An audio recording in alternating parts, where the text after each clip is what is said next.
Hello, everybody. Welcome to another episode of Who I Hire, the podcast that is in place to give you candidates the cheat sheets on how to work with some of the best managers in the best companies around. Today, I am more than happy to say that I'm joined by a great guest. Sylwia Maslowska is joining us today. Sylwia, I've made an intro for you. Please correct me if I'm wrong, but I'm going to try this the best. But Absolutely. Happy I, to I be think here. Thank you. I think it does you justice, which is basically that, Sylwia, you've been in so many different elements of business growth over the last 15 years. You've touched points with operations, with sales, with business development, and now you're in the role of Chief Strategic Officer, which I think is just phenomenal because it pulls all those things together. You've worked for some of the best companies on the market, and what we're always excited about here on the podcast is you've got a real perception of various different sizes of business, both through your full-time roles and your strategic roles.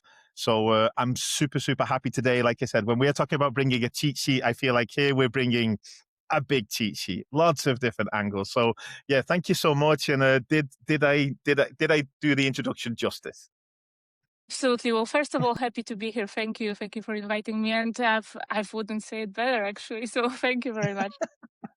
Perfect, perfect. So, for the people that are joining us for the first time, this is a candidate-orientated podcast, and what we are trying to do here is, in the crazy world of recruitment right now, for both, ironically, for both candidates and for hiring companies as well, things are moving very quickly, and we are all looking for answers into what are the right ways to do it. And so, what we're going to do today is we're going to definitely pick your brains, Sylvia, and mostly find out how it works specifically for you in your experience, in your past with some of your recruitments. What are your thoughts on it? And I'm going to open up with basically, how do you think recruitment looks like from your side today if we compare it to how it was 2 years ago, 5 years ago? I mean, what are your thoughts when you look at the market today, both as a hiring manager and even if you were on the market, how do you feel recruitment looks right now?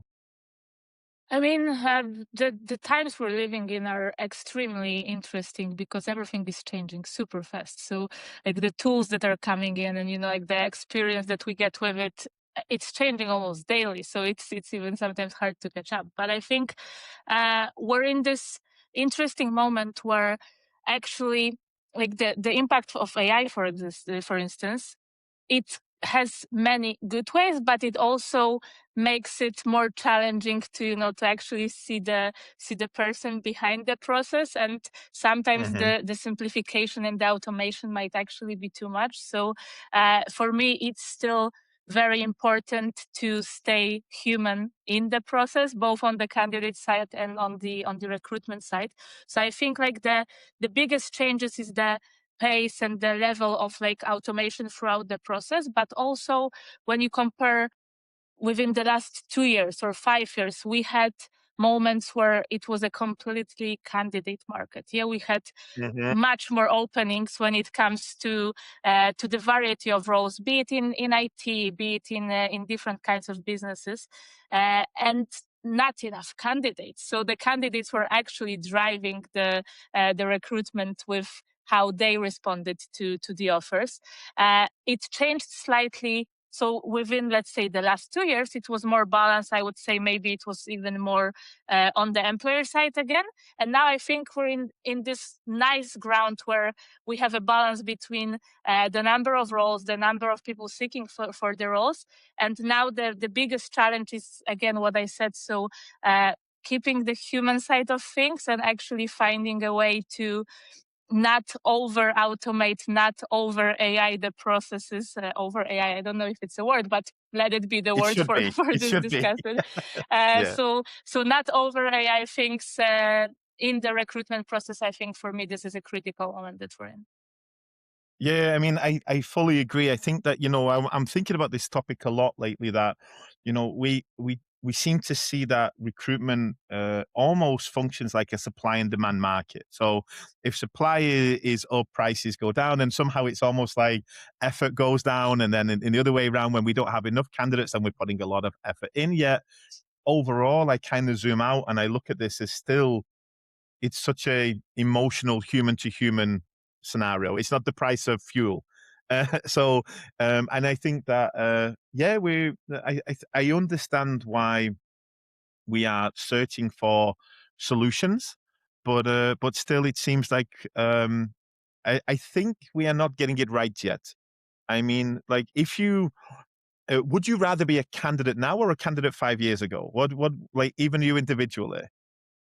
It's a very good question. Very challenging Hmm. one, actually. Would I Hmm. rather be a candidate now or 5 years ago? You know what? I hmm, You can save it at very the end if you like. It could be a teaser. I would say I would take a bit of both words. I don't think there was like 100% on one side or another. So let's leave it this way. I would take a couple of things from what we do now in the recruitment Hmm. process and bring it back to 5 years ago, where everything was, let's say, Hmm. a bit more humanized. So yeah, Yeah, that's it. I agree. I agree. I think the rush to AI is still on the fence here, and if it's making things better or worse, but I like it. But Sylwia, so today, one of the big outcomes today is we want to give our listeners the scenario into how it is to be hired by you, and what would it take to be hired by you.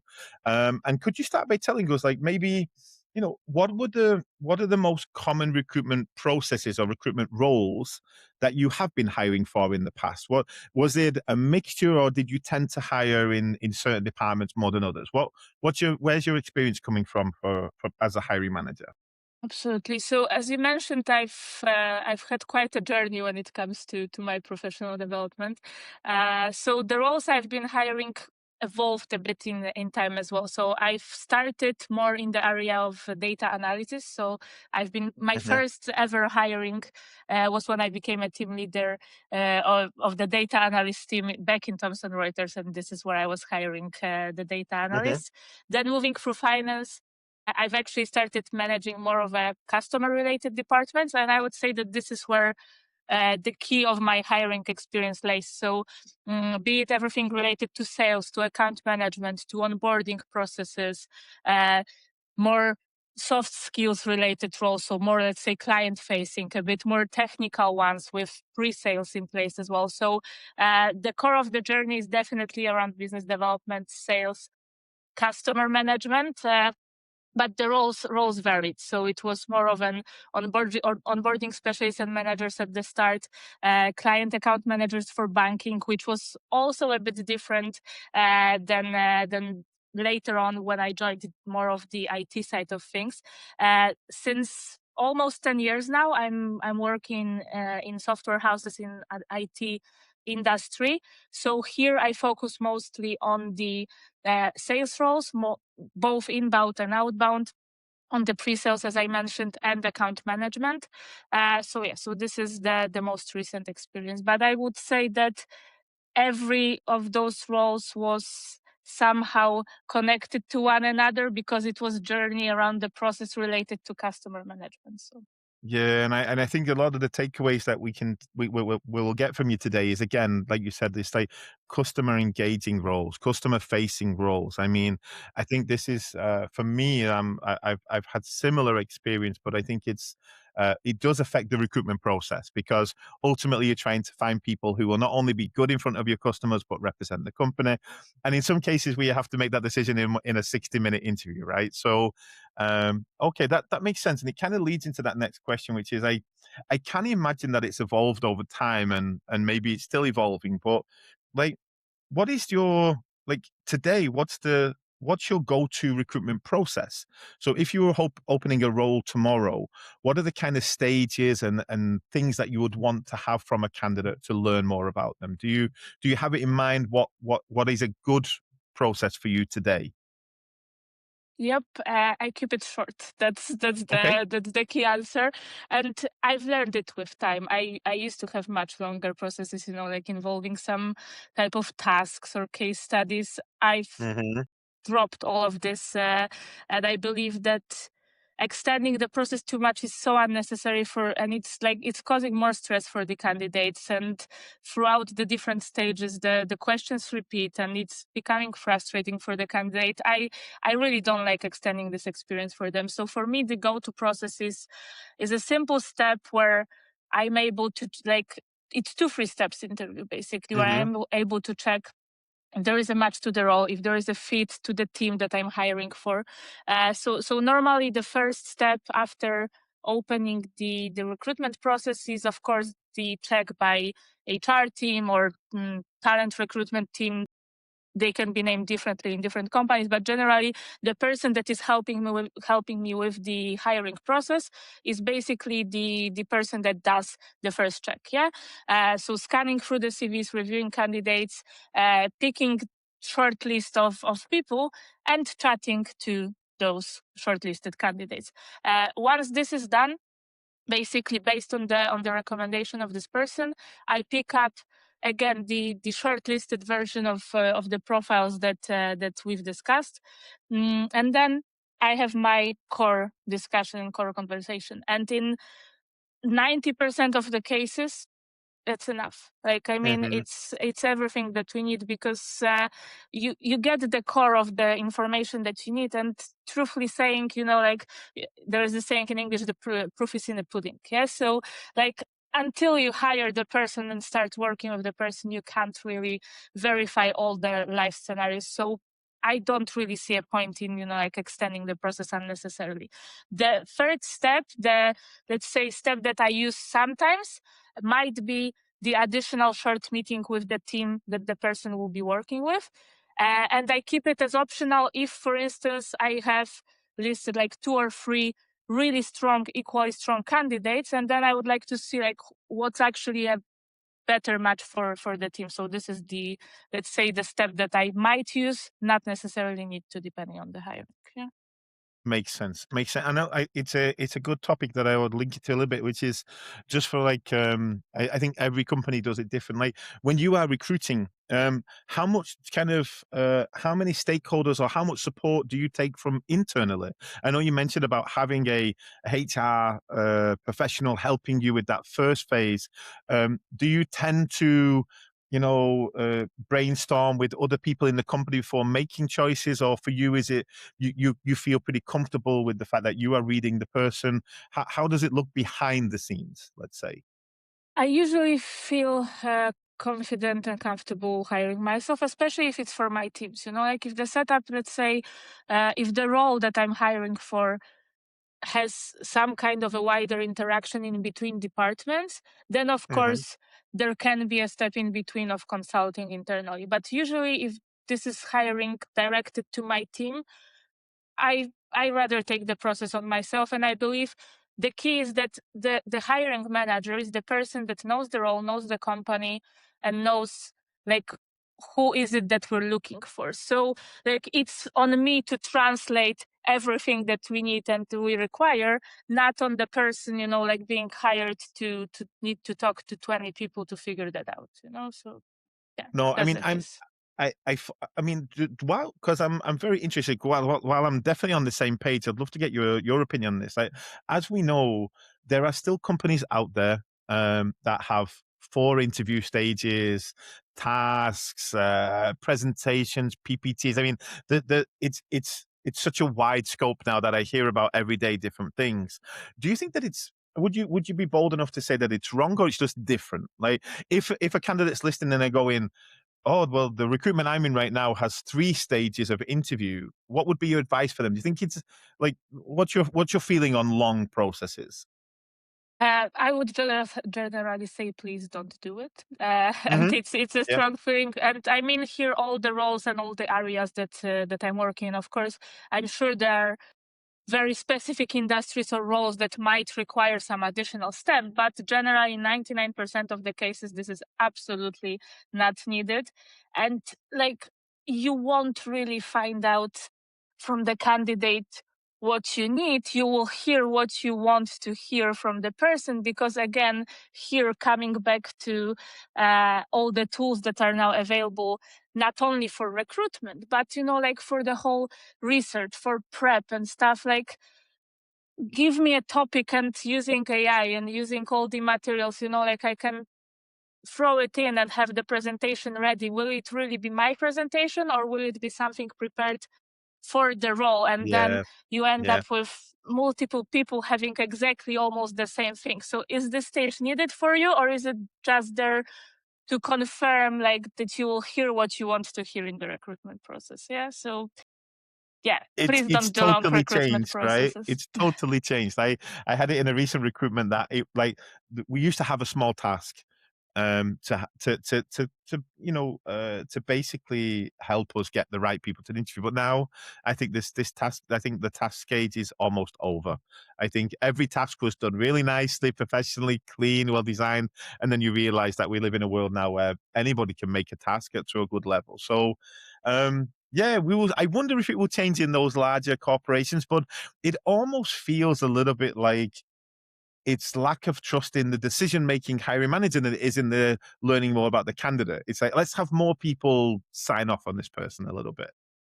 Yeah, but like you've heard my opinion and feelings about it. I don't think like if you really have a problem deciding, then maybe the thing is that this is not the right candidate. Like if you're Mhm. not sure, then maybe you should look for other candidates, and the other way around the same. Yeah? If a candidate is not confident about joining the company, maybe this is not a company for the candidate. So I would really like limit the steps, limit the process, because it stresses candidates out, it prolongs the decision, it makes it hectic, like it's harder to follow up, like much more negative aspects of it than positive. But coming back to your question, like 5 years ago versus now, yes, I did have a task back in the days as well, and I've used it. Uh, I find it completely irrelevant now, but back in the days when, let's say, mm, it was not so easy to just like tweak the system and fix it with a core answer that you can get, it could actually show the process of thinking. But I never believed in one single good answer, or like making a task that you have like yes or no answer, or only one direction is the right one. Like when I was doing tasks, I was always looking for the way to like how the candidate actually thinks about the process, how the candidate would do it. Maybe it's completely different that I would solve it myself. That's great.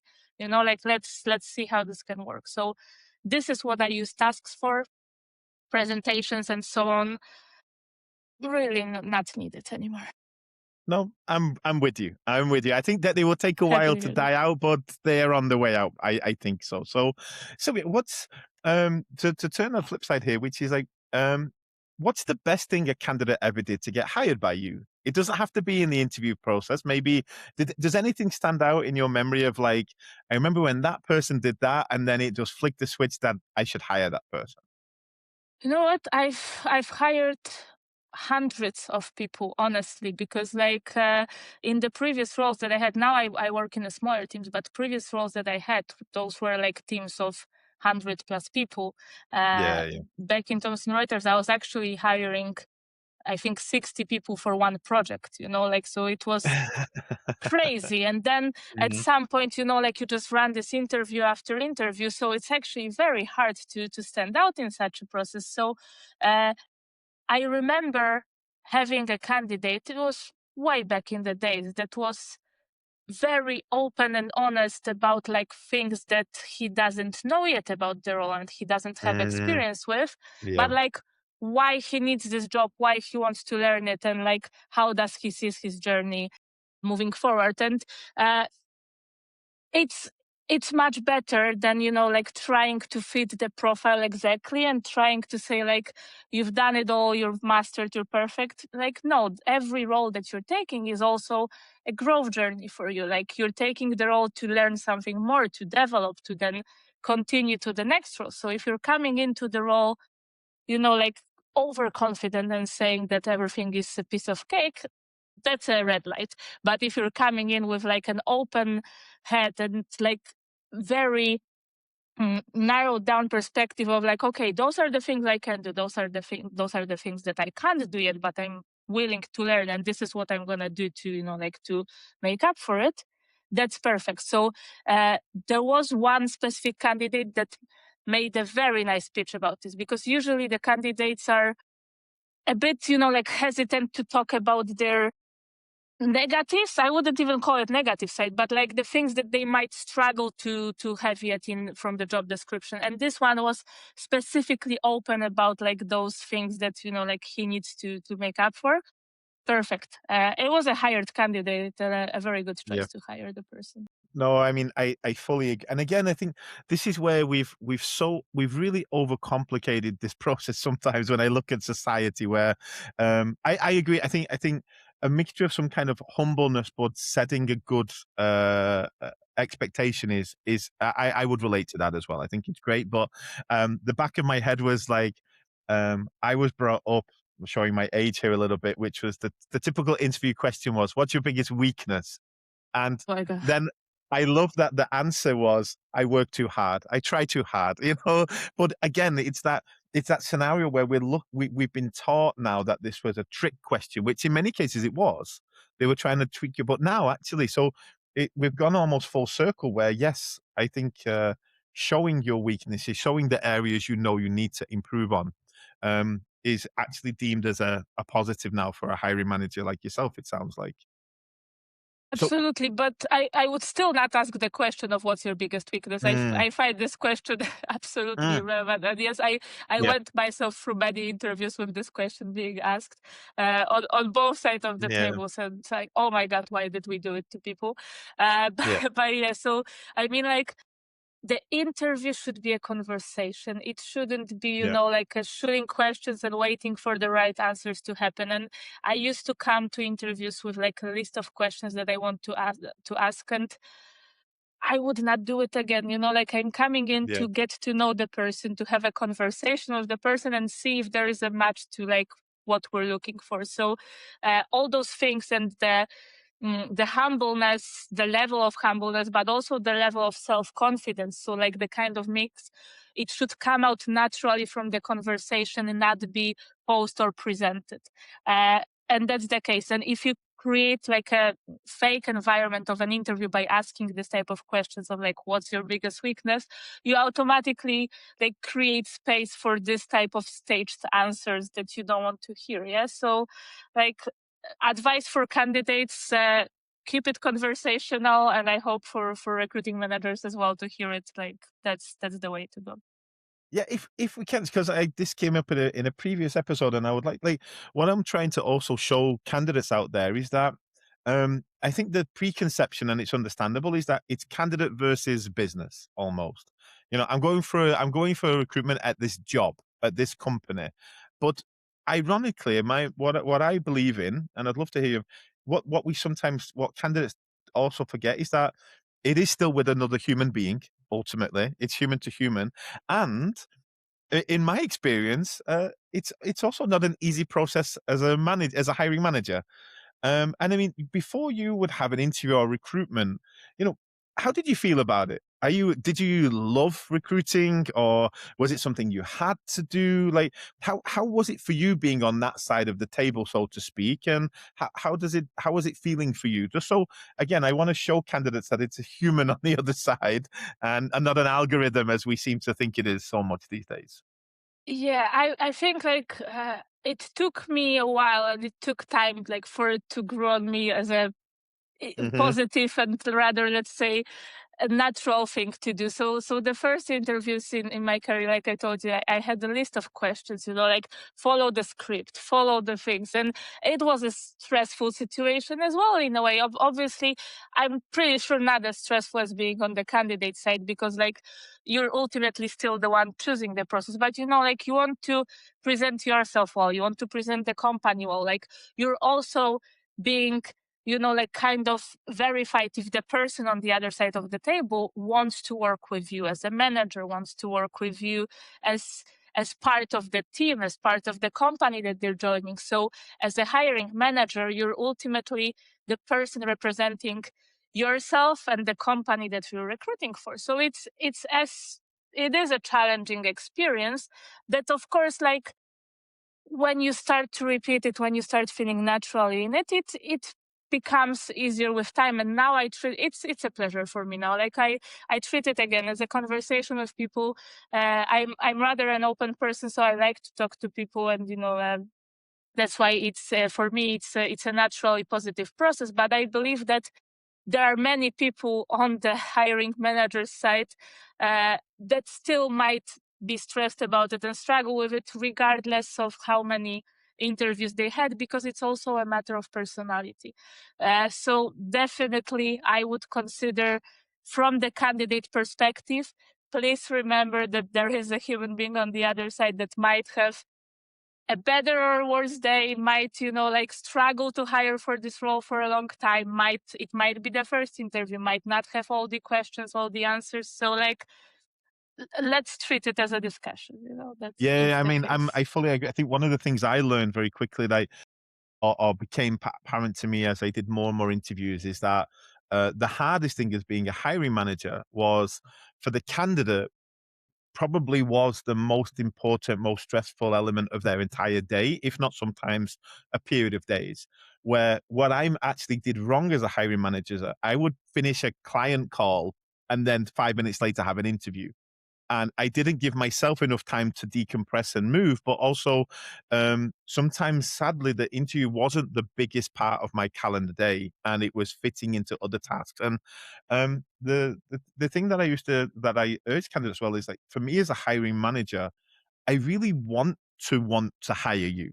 Genuinely, I want to hire a great person. So we are not. I'm never going into those interviews going like, if this person's bad, I'm going to find out. I'm like, be the one. I actually, I've got a need. I'm hiring for a reason. I want you to impress me. I want to be happy. I want to be the amount of things I think candidates don't realize how excited we get as hiring managers after a good interview, after a good experience. I mean, When did you you're have the like, yes, same? this is the match, Yeah, like I, yeah, and exactly. first of all, well, you've touched on many things here, because the time for the interviews, and of course, candidates apply to multiple companies, so they have to switch contacts and talk to people, so it's tiring for them. But then again, on the other side, there is a person that probably has couple at least of those conversations when you kind of like go through the same things, and there are other things happening in the day, as you mentioned, like client calls, things like this, so you don't always have this perfect amount of time to decompress, to prepare.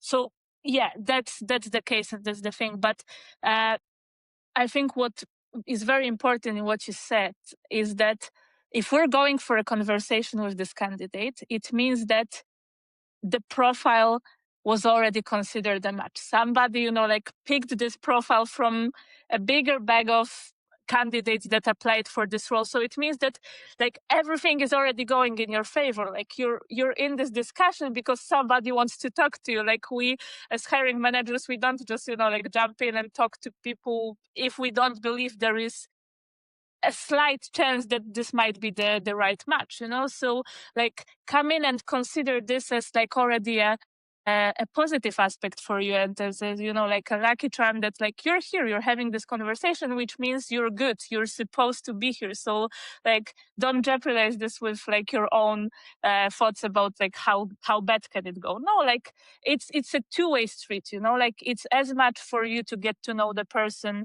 and see if you will feel comfortable working with this person, as for the hiring manager to find out if the candidate is right. Yeah, we want you to win, candidates. I Yeah, promise. We want you to be the best one, precisely, always. precisely. Sylvia, Exactly. I know you mentioned before about like the maybe overconfidence, but I do like to ask if like, do you, is there something that turns you off of a candidate? Do you see like a trend of something that, if someone was going to, again, if someone was going to apply for a job for you, it's the kind of thing that you worry about? Maybe they talk too early about benefits or too late, or actually you don't seem to have a trend. You know what? I don't seem to have a trend of like people really coming in and like having this common thing that would turn me off or be a red flag for me in the interview. But definitely, what I look at is like too perfect and too staged and too prepared, and this is Okay. something that for me, uh like I told you, I prefer a natural conversation, and like make a mistake, or like ask some more questions before you answer to find out like if this is really what I wanted to Hmm. discuss. But like this staged definitive like definitioned answers, like, okay, so I'm here to give you this A to B Yeah. to C, like Yeah. that's a red flag for me, because it doesn't show me how the person acts naturally and how like the environment can influence the person. And this is really the case. Like, I'm there to see if there is a conversational match that I can transfer to the rest of the team, and I've did many different versions of hiring. Sometimes I've hired people that would be an exact fit to the culture that I already have. But I also created teams where every single person in the team was a completely different character, and like normally you would never put the people in the same room, and yet it worked. So like, we're there to see if the candidate will fit the whole, like, the picture that you're painting with your team, uh, not to hear the staged definitions of an answer that you can provide. So this is for me the red flag. And the second one is this overconfidence, in a way, like, done that, been there, Yeah. seen it all, like, I haven't seen it all. I still come to work sometimes, and like, 15 years later, after I started my career, and I still open an email sometimes, and I think, well, that's a first. So like, Hmm. Hmm. we live in jobs and environments where you can't foresee all the situations. So like, don't try to make the other person, the hiring manager, think you, like, know it all It's person. Yeah. it's super interesting, actually. I think this is a really great takeaway for candidates, especially like you said. I know every interview I do will be different, but um, from what I hear you saying, and please correct me if wrong, like I'm relating that recruitment processes are, they're not exams. We are not ticking the boxes, and in fact, I'm listening to you say that, and I've had those experiences. And what I will actually do, if a candidate gives a too normal answer, I will actually ask different questions to try to break out of the routine, out of the script. It will actually be a challenge for me then. I'll be like, okay, that was too normal. Now let me dig deeper, peel the onion, so to speak. And I think that's a really invaluable takeaway, because I think actually a lot of the time we think about it as black and white, right or wrong.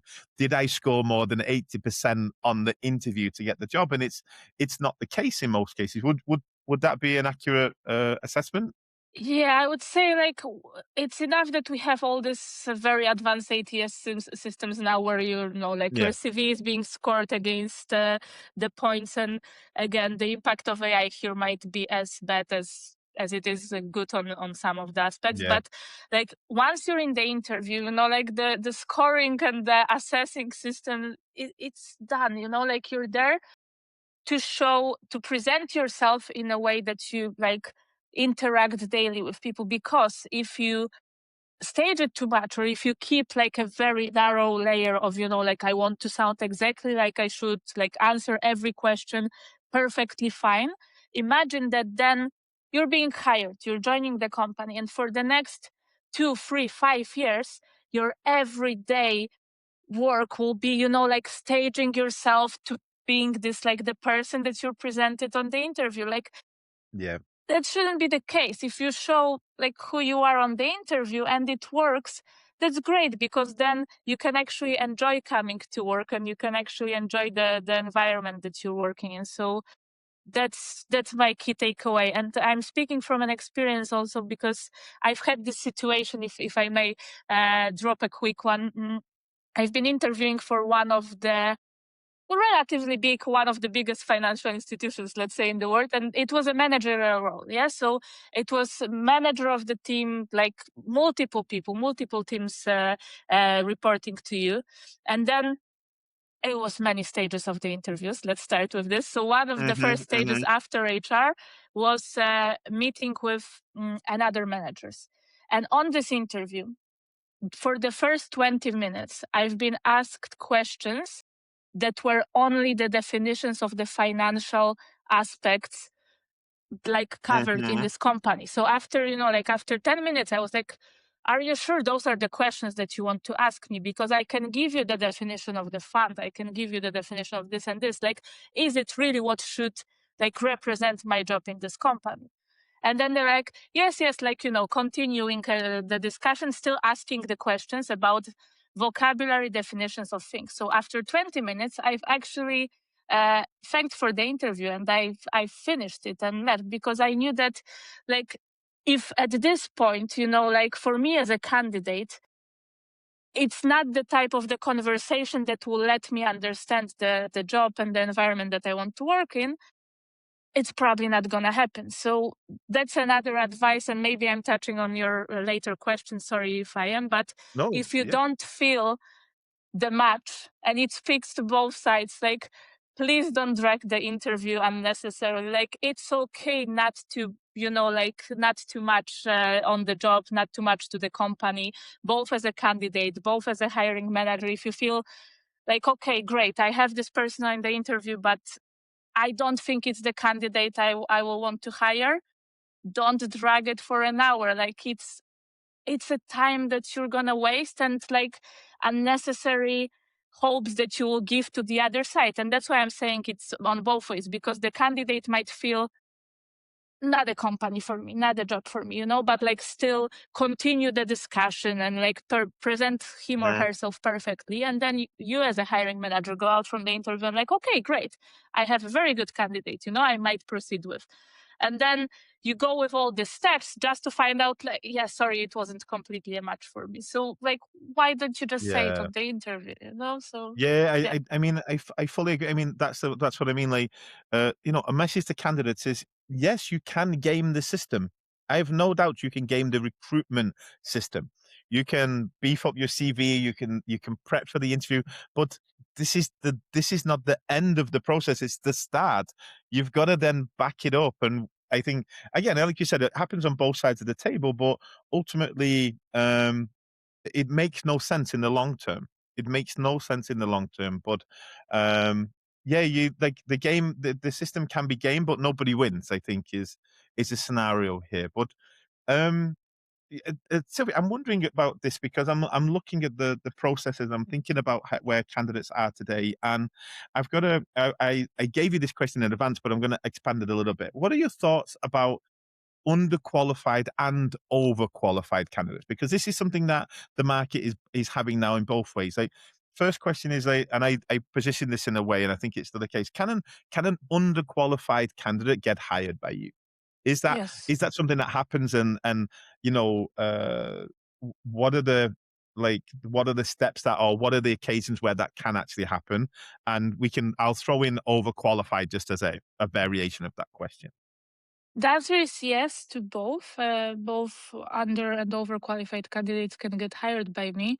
Uh, and that's why what we've said before, that the interview is not like a checkbox or exam that, like, you Yeah. have exactly the script that you follow. This is the core here. I mean, if if there is a potential that I see in the profile that makes me talk to the person, then the skills, while still important, they become a bit, let's say, secondary. I want to see how the Hmm. person feels about the role, how the person understands the role.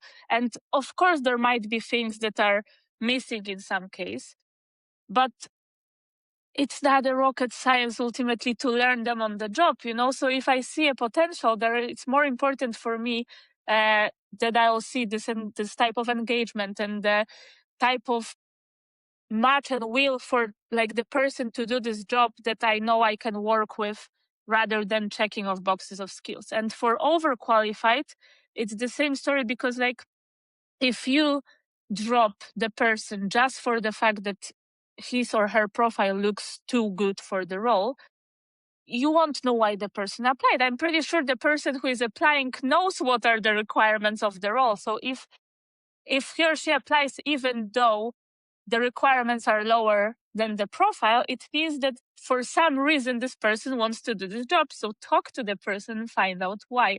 So yes, ultimately, I could and did in the past hire both overqualified and underqualified. And again, I think it's all about, like, how uh, how you feel the conversation going, if there is a match. And I know it's not giving you or the candidates, like the list of like white paper list. This is exactly what you should do to get hired. But Yeah. ultimately, it really is about this like mutual feeling that you get from the interview. Yeah, and I think it's easy to. It's also to remember again. Maybe I think from the business side we were always aware of this, but maybe not from the candidate side, which is there's always going to be a leap of faith. Yeah, at some point there is a bet, and I think on business side, we are aware of the fact that yes, let's give this a try. There's enough potential for success, but we're also like, hey, listen, if after 2 months, 3 months, 6 months, 12 months, that success didn't show, we'll shake hands and it's okay. And I think that's the same thing for Absolutely. candidates to remember as well. Like that's right. Like from the positive and the negative. The negative is don't even if you sneak your way through a recruitment process, it's going to become evident very quickly when you start. So there's no like 2-year contract guaranteed when game the system. But in the same way, you can feel that you're slightly out of the requirements and bet on yourself and say, hey, listen, I'm going to show you in 3 months, in 6 months that I can train up. So I like that this is an opportunity to be there. Um, You know what and I would add here is yeah, that it's not only about the role that you're applying for, it's about understanding the business as a whole, uh, yeah, and the company as a whole. So yes, you might be underqualified for a specific job description that there is, but if you feel strong about like your competencies or your possibilities to drive the role forward in a specific business environment, go for it, try it out, and like what you said about the contracts, we're not signing like contracts with our blood on any of the yeah, yeah, sites. yeah, yeah, It's also okay to quit or to say after sometimes, you know what, this wasn't for me, or you know what, like this wasn't the match that we were looking for. So it's yeah. really fine to change if you will decide that it's not something that's working for you 6 months from now. And remember that the hiring manager can probably empathize a lot with you as a candidate. I mean, as hiring managers, most of us are still employees.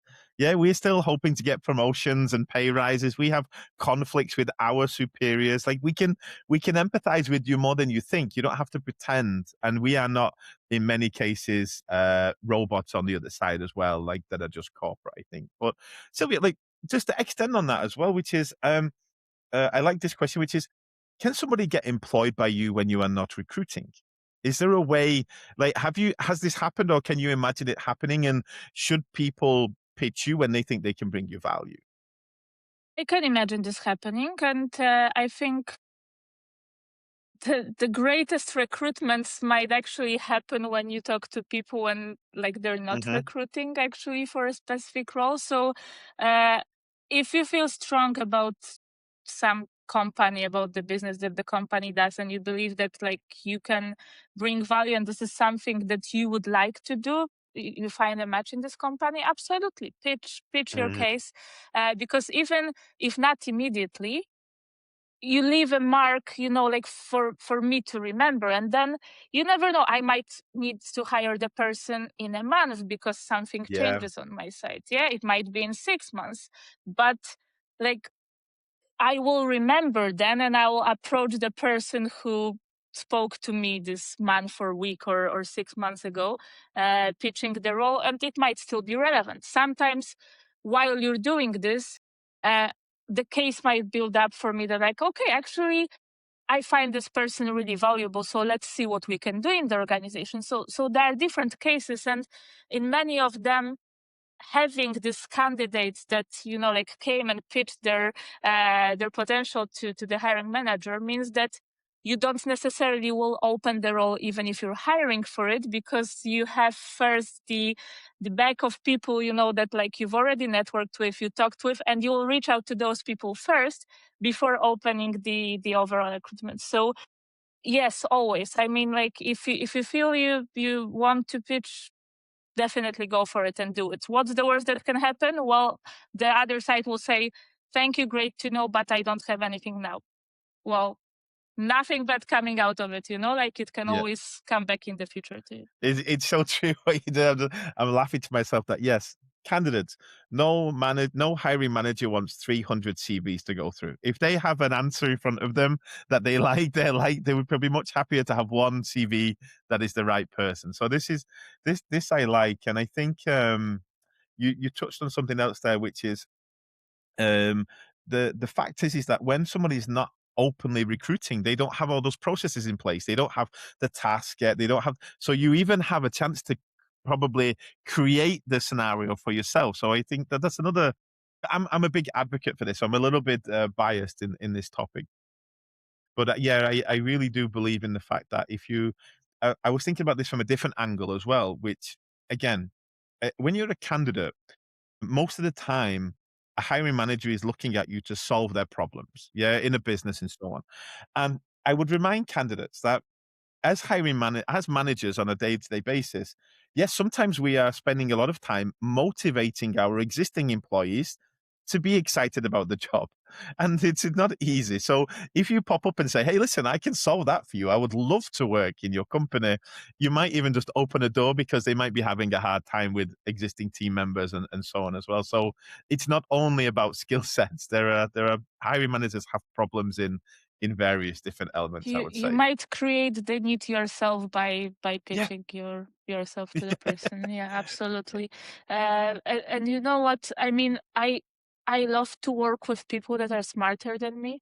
I love to hire people that are smarter than me. I Yeah. mean, like the higher you get as a manager, as a hiring manager, the more areas, the more teams you have like managed under you. Yeah, so it's extremely hard to be a know-it-all and like be the super knowledgeable in all those areas, and it shouldn't be the case. Like you hire people to solve the specific area, to fix the specific problem, to know more than you about the specific problem, and then you can connect the dots. So if somebody's coming to you and pitching like, look, I'm good in this, I know how to solve this, or I see that you might be having problems in this and that area, this is where I can help.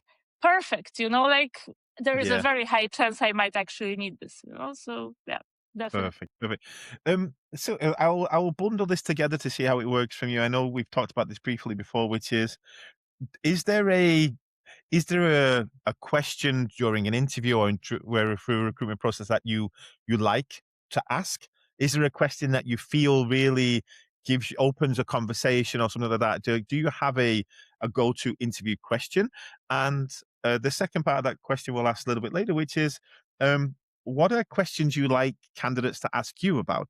Like what are the questions? Because I think that this is interesting for candidates as well to learn. Not like this is the question I should have, not to get back to the script, but to get an insight. So maybe we'll start with, do you have any kind of favorite or go-to questions that you feel help you a lot? I do, and I always start the interview by like really taking the time to introduce the company, the team, the stage that we're at, to say, like, why am I actually doing this recruitment? What's the problem that we're facing? What's the challenge that we have currently?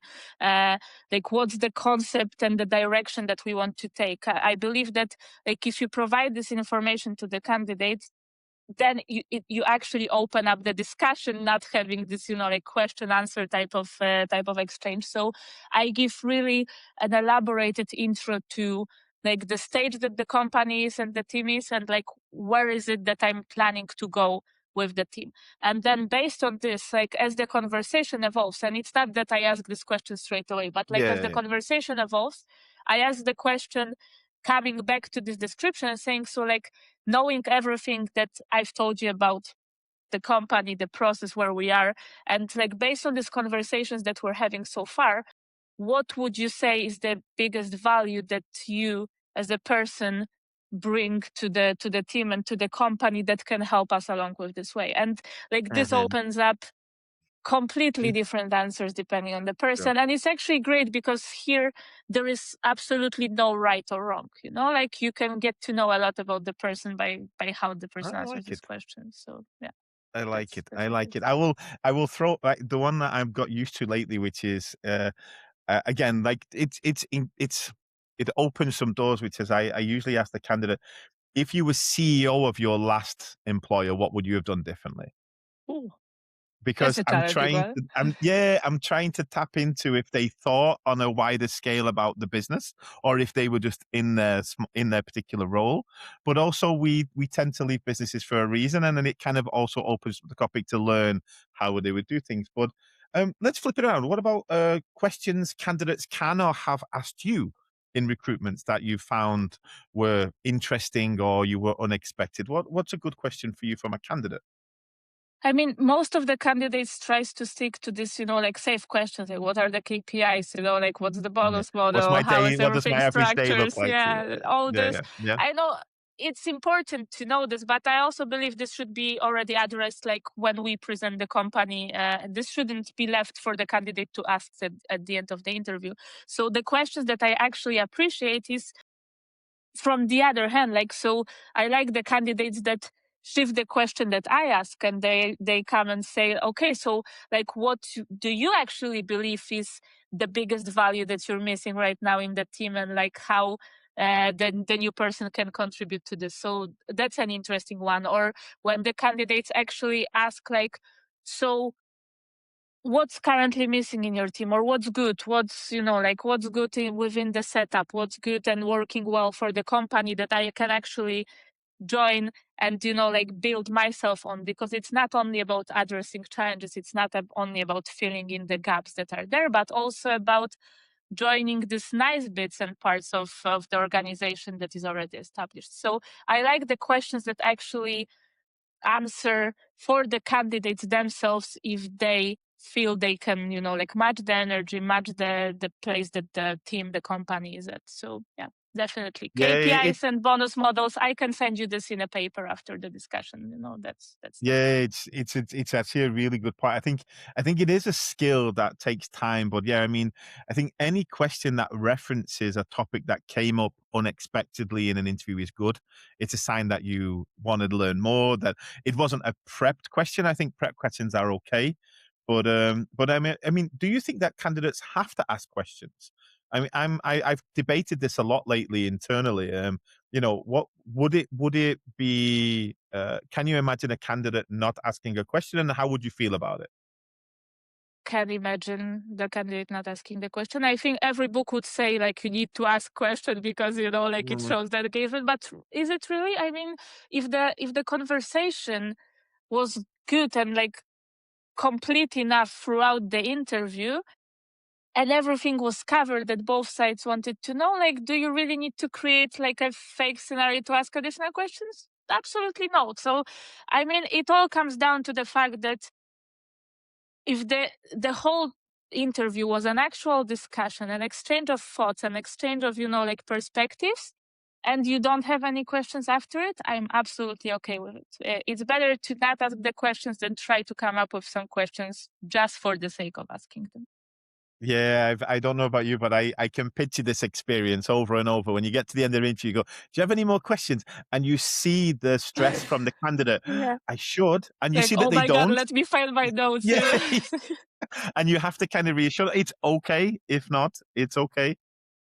So my Sylvia, before we get to kind of like that recap, I think we got some phenomenal information from you. I've got one final question, which is something that I know candidates are constantly thinking about, which is can like how do you feel about candidates that reach out to you in between or follow up to stages? Let's say someone applies for a role, they didn't hear back yet for a week or two.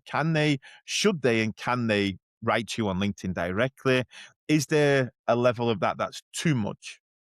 And how do you feel about that kind of follow up?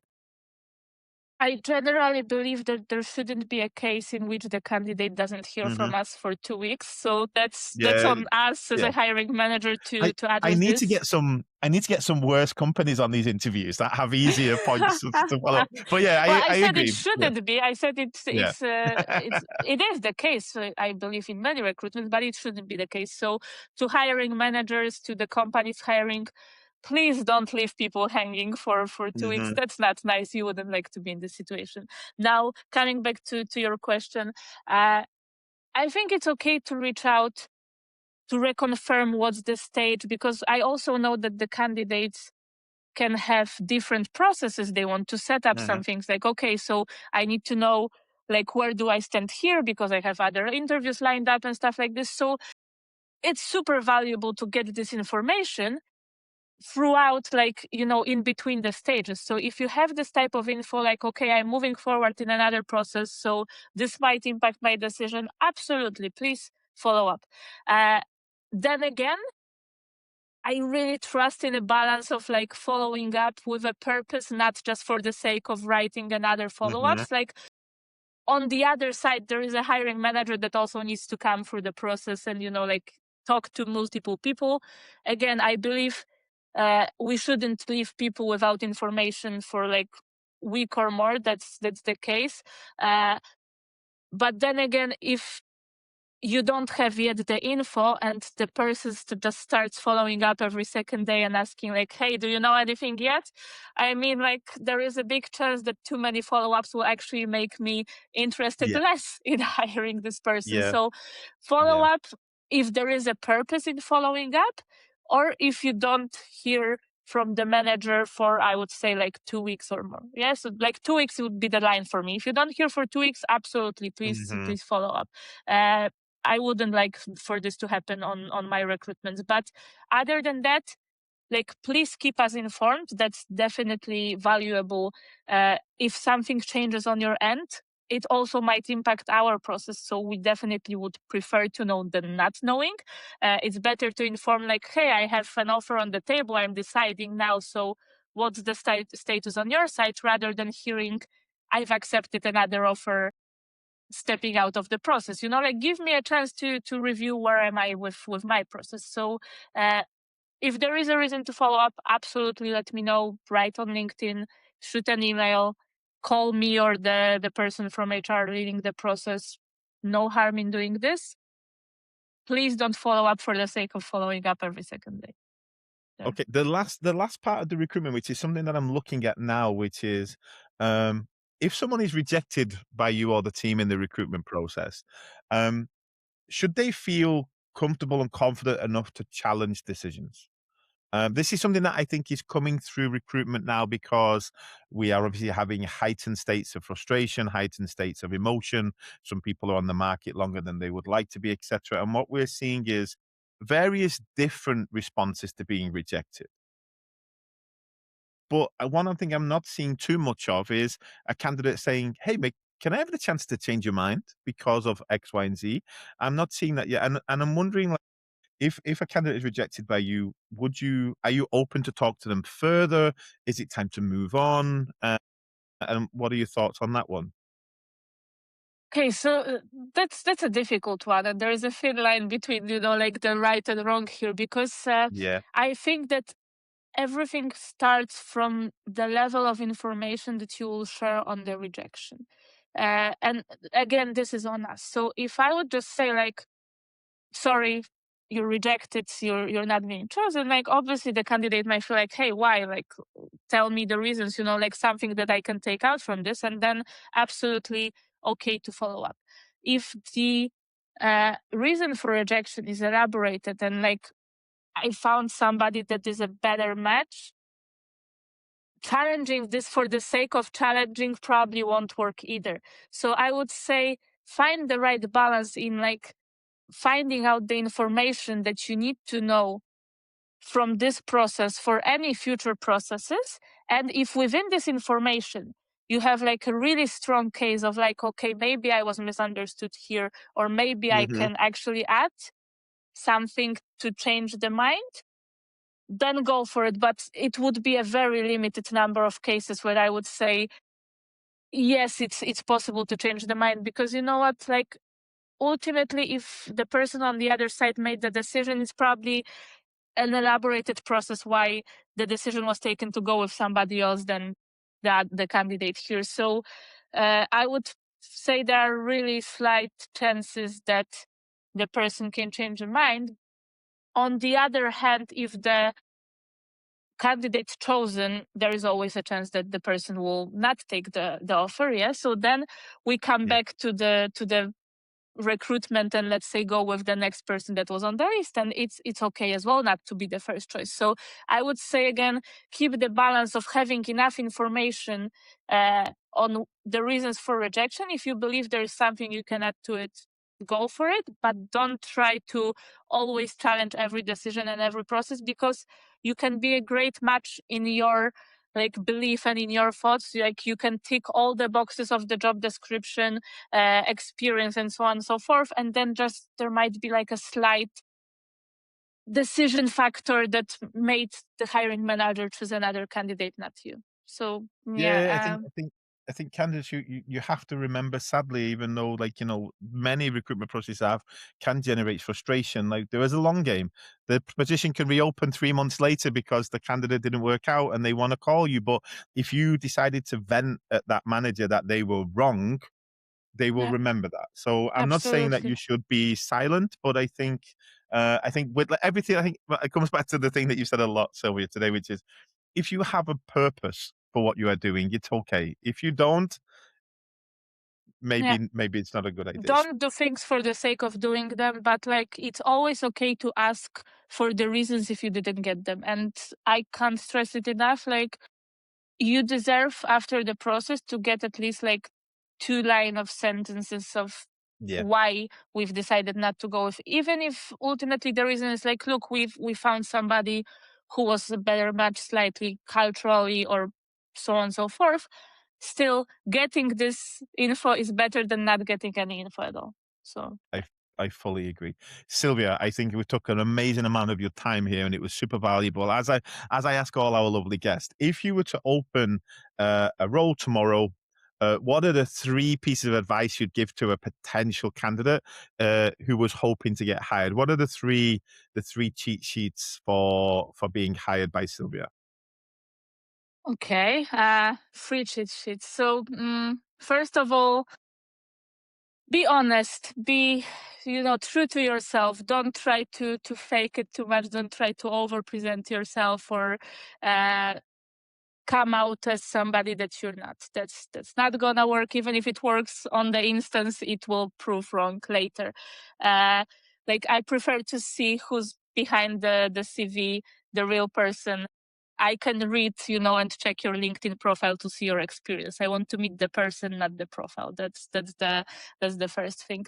The second thing is, if you believe that there is a case for you to be in this interview, pitch it. So like even coming back to the overqualified or underqualified, like you might get lost in the process of like submitting CVs through the system and not matching the ATS and stuff like this. If you believe that like there is a real case for you to be in this process, pitch it. But don't pitch every single process that you're participating in, because this is also, I'm not giving the advice here that like you need to go to every hiring manager and pitch uh, your profile as a candidate. But if you have like this cherry picked company that you want to be with, and if you believe that you will bring value, absolutely tell me about this. So this was 2. And the third one, what would be the third one? I mean, be honest and true to yourself.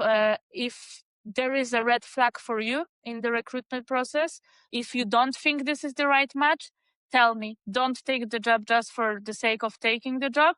It's better to say like, listen, after everything I've heard, I believe that it might actually not be a match for me. So like, thanks for the recruitment process. It's better to step away if you don't feel it than dragging it just for the sake of participating in the process.